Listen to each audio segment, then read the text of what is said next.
today, we're going to keep pressing forward, and we're going to look at prayer. We're going to look at prayer, the importance of prayer. We're going to see how the discipline of prayer helps to lead us from chaos to freedom. When I think about prayer, I often think about my relationship with my kids. I've got 4 of them. They range from, Grayson turns 8 tomorrow, which is super exciting. It ranges from 7 and 364 days, all the way to 22. And they're so different. They're so different. And my conversations with them are so different. And here what I know about my journey with my children is there are moments in their life that we have big conversations. So when, they get to 5th grade, it's time for the sex conversation. Cammie's getting ready to go into high school, and so we're having the drug alcohol conversation this summer. Jordan is getting ready to graduate from college, and there's been professional career conversations. I mean, there are these big conversations you have with your kids, but here's what I know. I know if I don't have the little conversations in between, it makes those conversations next to impossible. And I know that the more that I talk with my children, the more I get to know them, the more they get to know me. There's this relationship thing that's going on. That if I don't have those conversations, I don't get to have that. And you all know who have children, you know how special those conversations are. And you know that with your children, every one of them is different. For some reason, I don't get a joke with Cammie the way I get a joke with Lexi. It's just different. It's just different. And the way that I handle Gray is different than I handle the girl. It's all unique. And then I think about my mom and dad are down for the weekend to celebrate. And I think about me and my sister and my brother. And we're all in the same family, but those conversations with my mom and dad are so different. But they're so precious. And I really think that God's given us that. It's a gift to help us see the way in which He wants to have a conversation with us. Does that make sense? And that's all prayer is. It's your conversation with Dad. Jesus says it like this: Abba, Daddy. And now sometimes in our life, we don't maybe have a good example of Dad. And I think in that case, God wants to redeem that. He wants to redeem that. And also maybe if you do have a good example of dad within your life or parenting within your life, He just wants to take it one step further. And prayer is the way in which that conversation takes place. Now, without prayer within our lives, without a lifestyle of prayer within our lives, this constant conversation of God, our flesh can get in the way with it. And so just a couple things that I think kind of get in the way of my conversation with the Lord, that I often isolate in my own problems. I don't know if you do that or not. Do you often isolate within your own problems? Or I'll do this. I'll see my problems as the biggest thing in my life.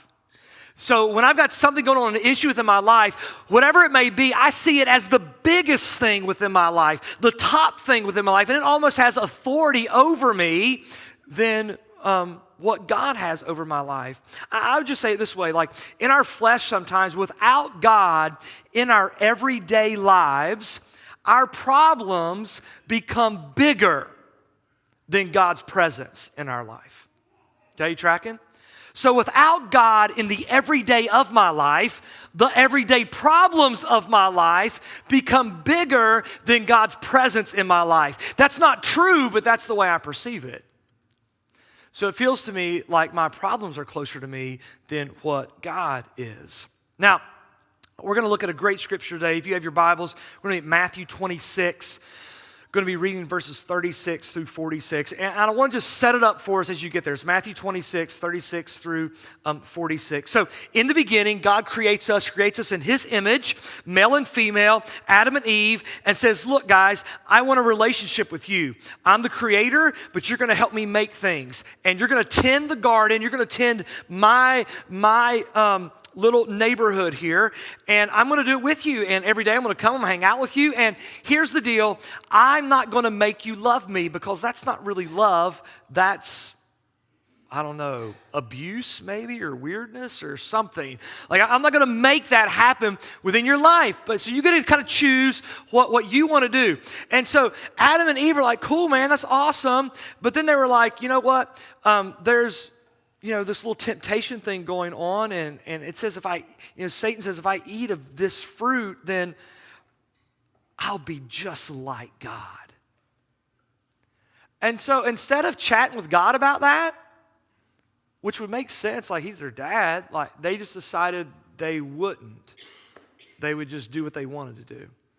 And they did what they wanted to do, and when they succumbed to that temptation, it brought about sin in the world. And sin is simply this. Sin is simply separation from God. And we see throughout the whole Old Testament, all the way till we get to Jesus, the result of what it looks like to live separated from God. And so we have so many examples of where God tries to step in and get everybody back on track. And it looks like maybe we're getting on track a little bit, but over and over and over and over and over again, we, humanity, do what we think is right within our own eyes, and we often leave God out of it. And often the problems of their lives, the problems of our lives, often become bigger than God's presence within their life. So Adam and Eve, they choose their own will, and as a result, we have the fall from relationship with God, all of their kids' kids, and on down the road. But then we have in the story, which is so beautiful, we have God, where we get glimpses of this. There's this huge rescue mission where God's like, I'm going to fight for you.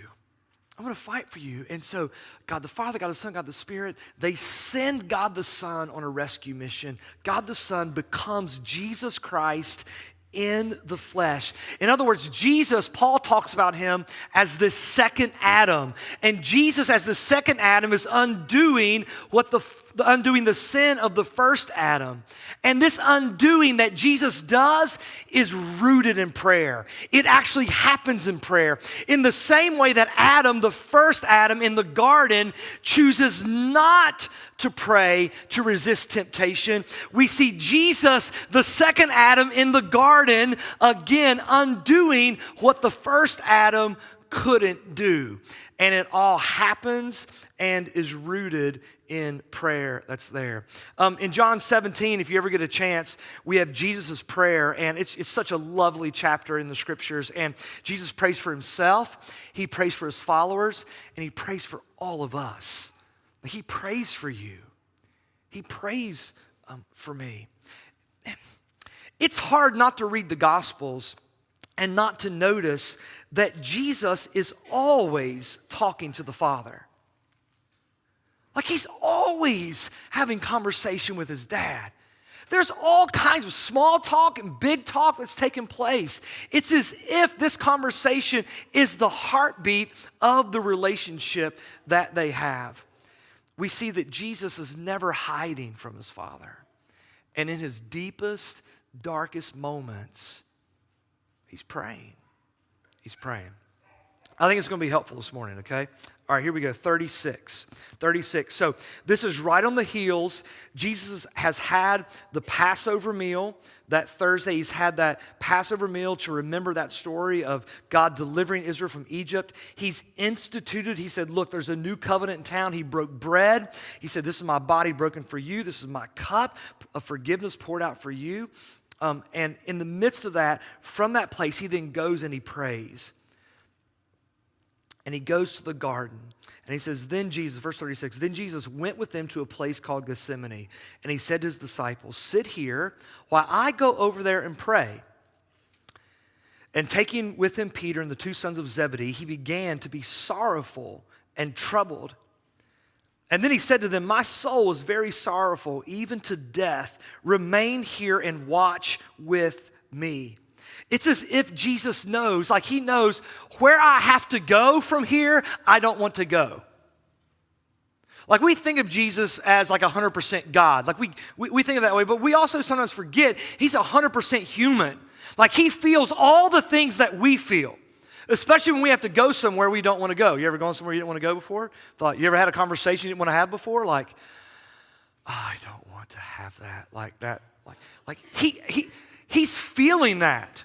He's feeling it. Luke actually tells us, as Luke describes it, that as he was praying this moment, he sweat drops of blood. I'm like, no, Luke, you're embellishing, bro. Like, no way did that happen. Like a few weeks ago, somebody pointed out to me, there was like this strongman competition, not like the CrossFit strongman people. I'm not knocking on that, but like legit, no, I'm sorry. Like they throw like big balls of things, whatever that is. This dude was straining so much that blood was coming out of his forehead. Is that crazy? Like forever, I was like, Luke, like that didn't really happen. And I saw him like, oh my gosh, like that's how intense this moment was for Jesus. And I think it was intense because he knew where he was headed and he didn't want to go. I legit think he didn't want to go because later on he says like, Lord, if there's another way, Dad, can we do that? And going a little farther, 39, he fell on his face and praying and saying, my Father, if it be possible, let this cup pass from me. Nevertheless, not as I will, but as you will.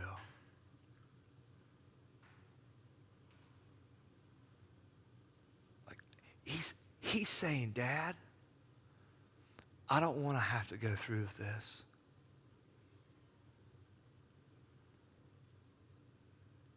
But if this is the only way,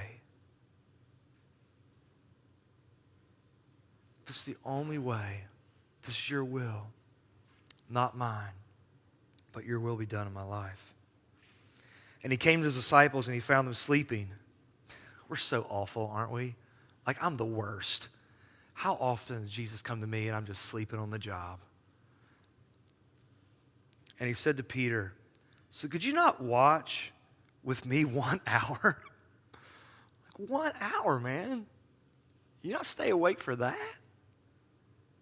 Watch and pray that you may not enter into temptation. The spirit indeed is willing, but the flesh is weak. And again, for the second time, he went and prayed, my Father, if this cannot pass unless I drink it. Like Dad, I know you said I have to do it, but let me just try one more time. Like one more time. I mean, how often do my kids come and say, hey, can I just have my phone 30 more minutes today? No. And about 15 minutes later, hey, Dad, can I maybe 30 more minutes? Like I think Jesus, like I get it, but maybe just one more time. Just one more time. Can it pass from me? Your will be done. And again, he came and he found them sleeping, for their eyes were heavy. And so leaving them again, he went away and he prayed for the third time. And he said the same words again. And then he came to the disciples and said, sleep and take your rest later on. See, the hour is at hand and the Son of Man is betrayed into the hands of sinners. Rise, let us be going. See, my betrayer is at hand. And so we see this moment where we have the second Adam in the garden. And as Jesus says, Father, this is what I want, but not my will, your will be done. He's undoing the sin of the first Adam that eventually he defeats upon the cross. It's just a beautiful way in which God is orchestrating things to happen. From the perspective, let me just say the big thought. From Jesus' perspective, the Father's will doesn't look like it's the best way forward. How many times in your life have you sensed God's will in your life and you thought, that doesn't look like the best way forward for me? I mean, I got to tell you, spring of 2007, and folks were like, why don't you guys go to Fayetteville and start a church? Like, heck no. The Lord would never send us there. That's ridiculous. Like, There's no way that's God's will for my life. Maybe his punishment, but that's not his will. Like so on the front side, like from Jesus' perspective, like he sees, it doesn't look like the Father's will is the best way forward. Sometimes we feel that within our lives. But yet Jesus submits to God's will, unlike what Adam does. And even though, Jesus, even though I desire this cup to pass from me, even though I want this problem to be gone and I don't want to have to deal with it, I'm just going to say, not my will, but your will be done. I don't actually pray that way. Right? I pray Lord, this is what you should do, and you need a consultant right now for my life. And so let me consult with you and tell you the decision you should make, and then you go ahead and do that. Amen, love you. Like how few at times in my life when I got a problem looming over me that I actually say, Lord, I don't see what you see.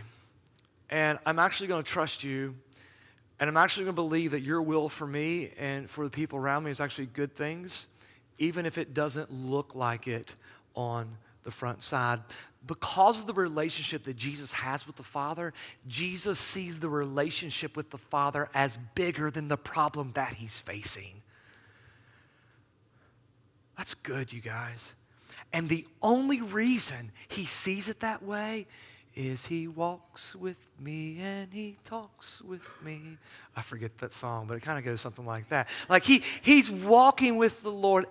He's walking with the Father every day of his life.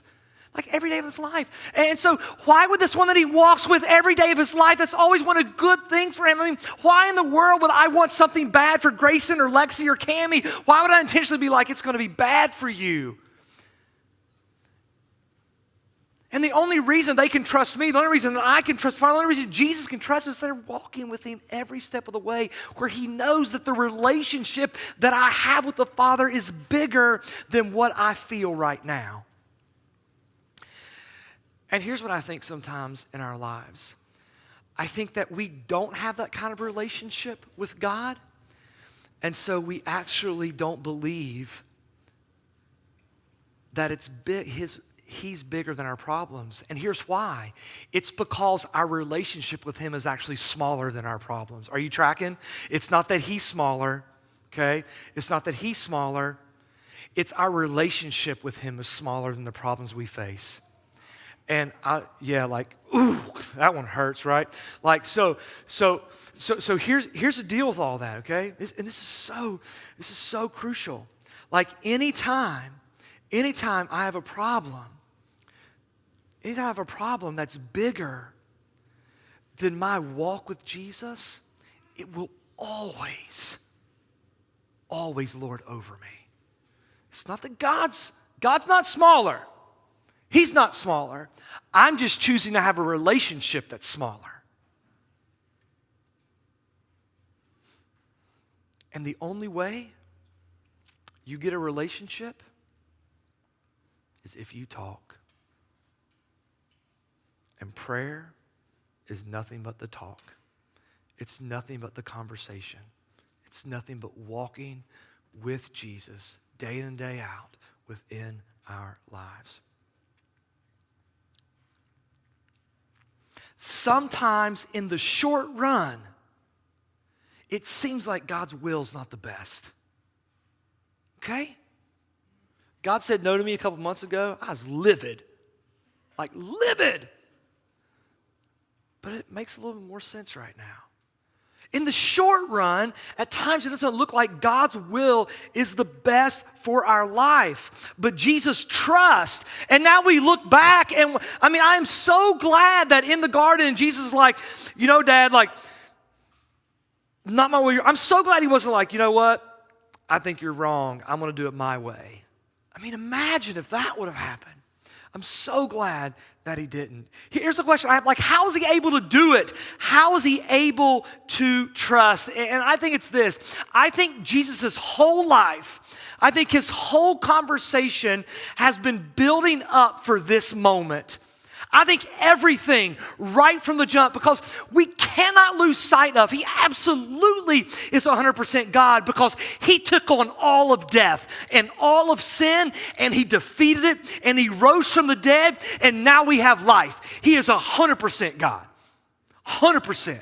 And I am so thankful because he did for me what I could not do for myself. But we cannot lose sight of the fact that he's 100% human. And he feels all the things that we feel because he cannot redeem what he doesn't take on, which means he takes on everything that I feel. He takes on everything that you feel. And I just believe his whole life of walking with the Father, day in and day out, was preparing him for this moment when he knew where he was going to have to go, for him to be able to say, you know what? This is what I want. But if it can't pass from me, not my will, but your will be done within my life. I mean, let's be honest. Conversations are a natural part of a healthy relationship, aren't they? I mean, what's the one thing when you and your husband or your wife are fighting? You're just like, I ain't talking to her. She's not talking to him. Be quiet over there. Like healthy relationships, conversations are a part of those. Like if you ask me, like, hey, do you know so-and-so? I'm like, yeah, how well do you know them? Like, we talk all the time. That's how well I know them. Because if you talk all the time, what do you know somebody. You know somebody. The people that are in this room who are close to me, like we're close because we talk. Like conversation is a part of that within our life. Without a conversation, without the small talk, it's hard to have the big talks, you guys. And here's what I know. There's some big talks that you have to have with God in your life. There are. There's some big talks.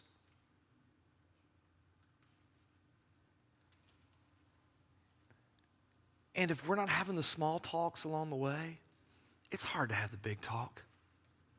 It's hard to have it. Because here's what happens. Conversations over time, what do they build? You tell me. They build trust. They build trust.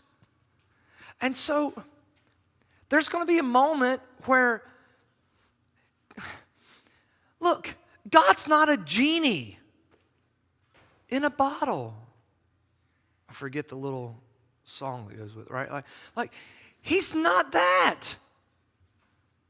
And so sometimes you're going to have a conversation with him, and what you want is not going to be the answer. And the only way that you and I can respond the way that Jesus responds, which is, I'll trust you, is if you built the kind of trust with God that you actually do trust him. And that only happens through a conversation. It only happens that way. I mean, think about it. And they take time, right? So we got a couple of babies that have been born here lately within the church. Super fun. Love to have them. I mean, they're not that exciting. Babies never have been in my life. I mean, they eat, they poop, and they cry. I mean, that's about all they do until they, and all of a sudden they'll start doing the little, what do you call it, little coo stuff, like, ooh. But you can't really talk to them, I mean, they don't really, oh, look at it, And then they do the whole little toddler thing, and they maybe spit out a couple of words, and, I mean, how deep can you go, But eventually, like the conversation I have with Jordan, my 22-year-old, man, those are good. We're getting somewhere, It takes time. And it's the same with prayer.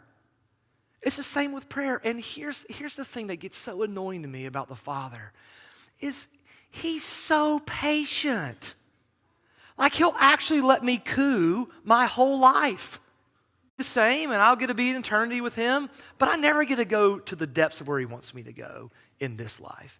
He'll just let me coo. And some of us, honestly, when it comes to our prayer life, I mean, come on, you guys, you've been cooing long enough.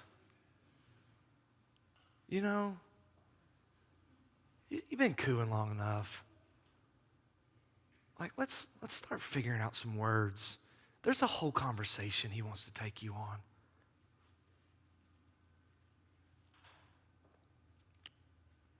Prayer is the process with God that over time builds trust so that I'm able to believe and trust that God and God's will is bigger and better than the problems of my life. Like, that's what I want for you. When the problems come your way, I want you to believe that God's will for you is bigger and better than your problems. Satan would love for you to think your problems are bigger than God's best for you. And just as somebody loves you, don't do that. Prayer is the process of building trust with God over time so that I am able to believe and trust that God and God's will is bigger and better than the problems of my life. When we believe God's will is bigger and better, that's freedom. When God's will is bigger and better than my problem, even when I can't see it, that's freedom within our life. Because here's the deal. God's will always leads to resurrection. It's not that God's will leads to worse, even if it looks that way. God's will always leads to the better. It always leads to resurrection. Why? Because Jesus gets up from the garden, he's arrested, he goes and he's captured, he's held on trial, he's beaten, he's ridiculed, he's hung upon a cross by nails, naked in front of everyone, dies. It looks like it's over. Like it looks like, you know what?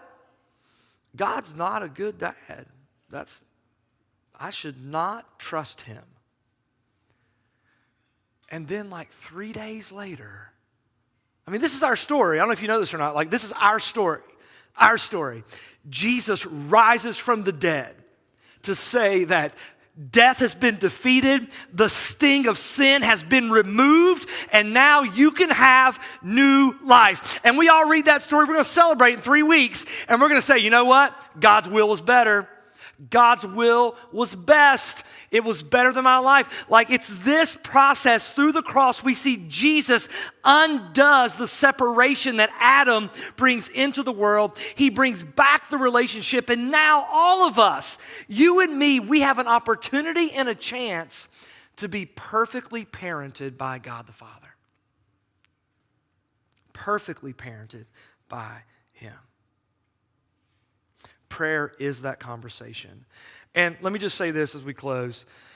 And I don't mean this like, I mean this in a real way, but not in a mean way, okay? Like, what you do with it's up to you. What you do with it's up to you.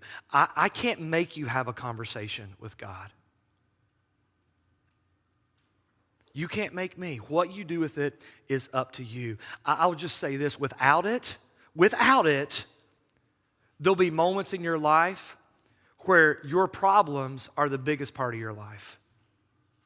And that's nothing but chaos. When your problems are the biggest voice in your life, that's chaotic. I just don't want that for you. I want you to have peace in the midst of chaos, in the midst of the storm, to know that God's will be best in your life. Let me say it this way. Without prayer, without this constant conversation with God within our lives, I don't think that you and I will ever be able to fully trust God in the deepest, darkest moments of our life. Like, without prayer, I do not think that I will be able to legitimately trust God in the deepest, darkest moments of my life. And I don't mean like prayer when it gets there, okay? Because then it's just like a hit and hope. You're like, let me get out my AAA card and just, please. And then if it doesn't happen the way you want it, you get all mopey. It's not then, it's leading up to that. And I want you with full confidence to be able to trust Him within those moments. where you can believe and experience legit resurrection within your life, okay? Here's what I want to do for you, okay? Prayer, this is your conversation with God this week. This is how I'd like it to go for you, okay? I don't care if you take 30 seconds. Some of you are cooing. Just coo all you want, okay? You got to start somewhere, right? It doesn't matter to me. I don't care how long it is. I'm not inviting you into this because you can say no too easily. I'm not making you do it because that's just weird. You can't make anybody do anything. I'm calling you to join me in this, in your prayer life this week. Here it is. First, what are your thank yous? Just like things you're thankful for. If you're thankful for the same thing every day, great. Those are probably good things you should be thankful for. Like, what are your thank yous? What are your problems? There are none that are too insignificant. There's never a moment my kids come to me and I'm like, that's a dumb problem, go away. Even if it is, okay? And I'm not a perfect father from heaven, okay? And then confession. I just think in the midst of your problem, you need to own what your part is. Just what's your part in it, if there is any. And then ask him, request. It's fine. It's fine to ask him. Jesus does it. Like he says, 3 times, let it pass, let it pass, let it pass. Like you can be that annoying. That'll be fine, okay? And then just closing with, Lord, your will, not mine, your will be done in my life. I trust you. Amen. Does that make sense? So whether it's 30 seconds, 5 minutes, 10 minutes, 15, doesn't matter to me. I just like to call you into that with me this week as we just continue to cultivate this conversation with Jesus as we make room for Resurrection Sunday, okay?